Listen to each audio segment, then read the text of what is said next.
Dans un petit village africain niché dans une vallée fertile, vivait Amina, une jeune femme appréciée pour sa douceur et son dévouement.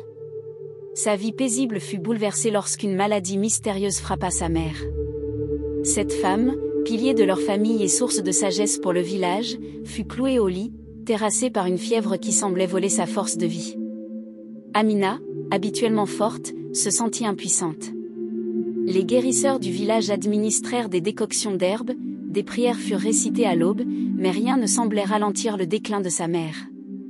Le désespoir s'installa dans leur maison, et Amina passait ses nuits en pleurs, implorant les esprits de ne pas lui enlever sa mère. Un jour, un vieillard mystérieux, un étranger de passage, murmura une légende à son oreille: dans la forêt interdite, il y a une sorcière. On dit qu'elle peut exaucer les souhaits les plus impossibles, mais attention, elle ne donne rien sans prendre quelque chose. Ces mots restèrent gravés dans l'esprit d'Amina. Une lueur d'espoir naquit, même si elle était teintée de peur. Malgré les avertissements des anciens et des voisins, Amina prit une décision radicale. Elle remplirait son devoir de fille, même si cela signifiait braver l'inconnu. Elle se prépara à partir, emportant un sac avec un peu de nourriture, une gourde d'eau et une couverture légère. À la tombée de la nuit, elle quitta le village sans prévenir personne. Amina et Kofi étaient fiancés. Leur amour, forgé dans la simplicité et la confiance, était admiré par tous. Ils rêvaient d'un avenir paisible ensemble, d'une maison entourée de champs, où ils élèveraient des enfants et vivraient en harmonie avec la nature. Kofi, qui aimait profondément Amina, fut son soutien le plus fidèle lorsque la maladie de sa mère frappa leur foyer. Il portait de l'eau, aidait à préparer des remèdes, et restait à ses côtés, l'encourageant à ne pas perdre espoir. Mais lorsqu'elle lui confia son intention de chercher la sorcière, il s'opposa fermement. « Amina, cette forêt est dangereuse. Même si tu trouves cette sorcière, rien de ce qu'elle te donnera ne sera gratuit. Je préfère perdre ta mère que de te perdre toi. » Amina, les larmes aux yeux, répondit: « Kofi, je t'aime, mais je ne peux pas rester là à regarder ma mère mourir. Si je ne fais rien, je ne me le pardonnerai jamais. » Son départ brisa quelque chose en lui, mais il savait qu'il ne pouvait pas l'arrêter. Alors, il attendit, l'esprit tourmenté, espérant son retour sain et sauf. La forêt interdite était sombre et dense. Les arbres gigantesques formaient une voûte impénétrable, ne laissant filtrer que quelques rayons de lune. Amina avançait avec précaution, effrayée par les bruits étranges des animaux nocturnes et le craquement des branches sous ses pieds. Après des heures de marche, elle atteignit une clairière baignée d'une lumière irréelle. Au centre se trouvait une hutte faite de branches tordues et ornées de crânes d'animaux. La porte s'ouvrit soudainement, et une vieille femme en sortit. Sa peau noire ridée brillait sous la lumière des lanternes suspendues. Ses yeux, d'un éclat surnaturel, semblaient lire dans l'âme d'Amina. « Tu viens chercher quelque chose » dit-elle d'une voix rauque. « Mais es-tu prête à payer le prix ?» Amina, tremblante mais déterminée, répondit: « Ma mère est mourante. Je donnerai tout pour la sauver. » La sorcière éclata d'un rire glaçant. « Tout, dis-tu ? Fais attention à ce que tu offres. » Elle tendit une fiole contenant un liquide vert scintillant. « Donne-lui ceci avant l'aube. Elle guérira. Mais en échange, je prendrai ce que tu chéris le plus. » Sans hésiter, Amina accepta et quitta la clairière, le cœur battant.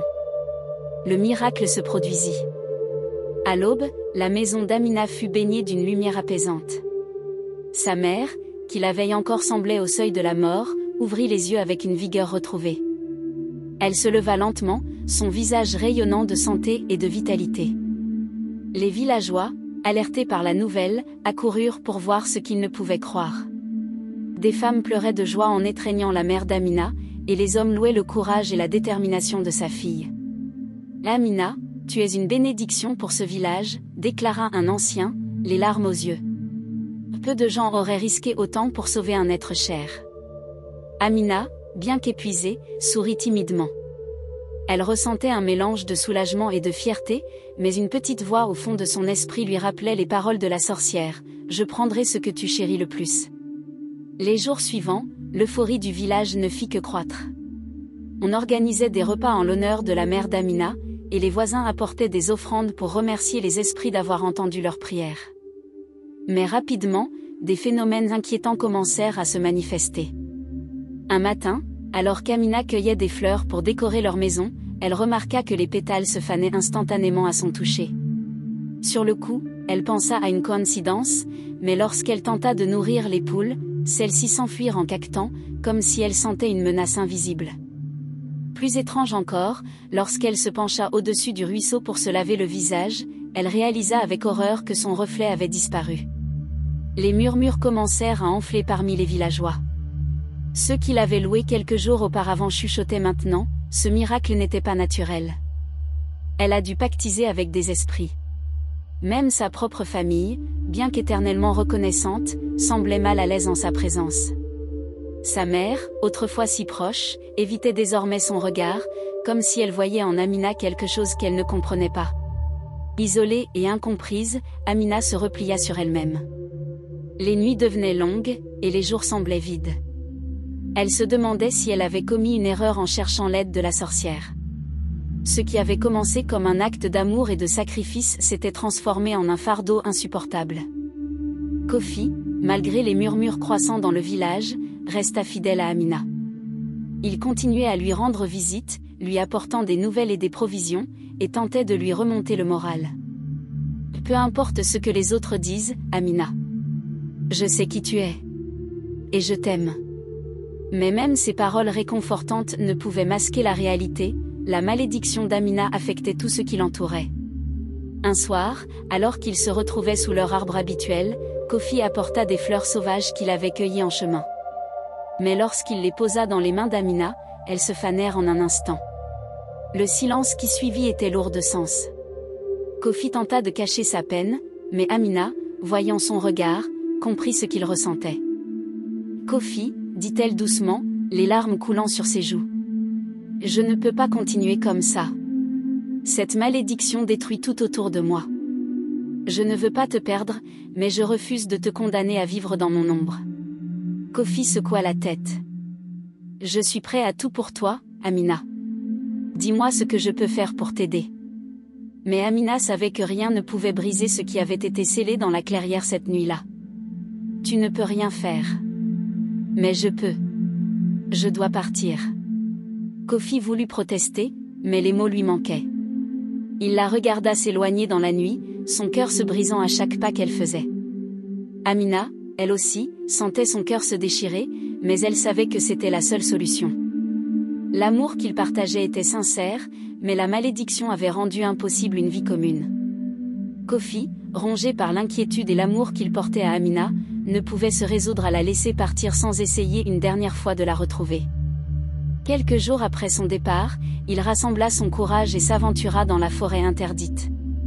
Le chemin était sombre, les branches des arbres semblaient former des griffes prêtes à l'attraper, mais Kofi avançait avec détermination. Après des heures de marche, il aperçut une silhouette familière près d'un ruisseau. C'était Amina. Elle était assise, le regard fixé sur l'eau, comme perdue dans ses pensées. Kofi s'approcha doucement, son cœur battant à tout rompre. « Amina » murmura-t-il. Elle se retourna, surprise de le voir ici. Ses yeux, pleins de tristesse, se remplirent de larmes. « Kofi, pourquoi es-tu venu ? Je t'ai dit que je devais partir. »« Je ne pouvais pas te laisser seule, » répondit-il en s'asseyant près d'elle. « Je ne peux pas t'abandonner, même si tu penses que c'est pour mon bien. » Amina baissa les yeux. « Ce que je porte n'est pas qu'un fardeau pour moi. Cela affecte tout ce que j'aime. Regarde ces fleurs, regarde ce ruisseau. Tout autour de moi s'efface. Comment pourrais-je te demander de rester à mes côtés alors que je ne peux plus être celle que j'étais ? » Kofi prit sa main, malgré la froideur qui émanait d'elle. « Ce n'est pas toi qui détruis tout, c'est cette malédiction. Et si je dois marcher avec toi à travers cette ombre, je le ferai. » Mais Amina savait que ce choix n'était pas seulement le sien. La forêt semblait murmurer, comme si elle pressentait son destin. Elle serra doucement la main de Kofi et le regarda dans les yeux une dernière fois. « Merci de m'avoir aimé, Kofi. Et merci de m'aimer encore. Mais je dois te demander de me laisser partir. Il y a quelque chose que je dois affronter seule. » Kofi voulut protester, mais il comprit qu'elle avait déjà pris sa décision. Les larmes aux yeux, il la regarda s'éloigner dans les ombres, son cœur se brisant à chaque pas qu'elle faisait. Errant dans les profondeurs de la forêt, Amina chercha désespérément une réponse. Elle voulait comprendre pourquoi elle avait été maudite, si possible, trouver un moyen de briser le pacte.